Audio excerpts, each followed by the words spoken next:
In a big house full of luxury lived a young boy named Arjun. He had everything: gadgets, toys, even servants. But what he truly lacked was a friend.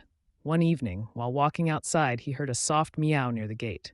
It was a small, injured stray cat, cold, hungry, and alone. Without a second thought, Arjun picked it up and brought it home. But when his parents saw the cat, they were furious. "That filthy street animal? Get rid of it," his father shouted. But Arjun stood firm.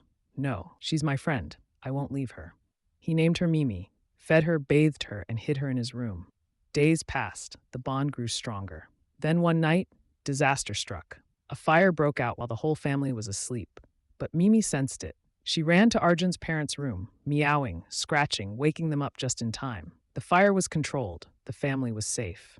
That moment, it melted the walls around his heart. He saw the truth. Compassion matters more than class.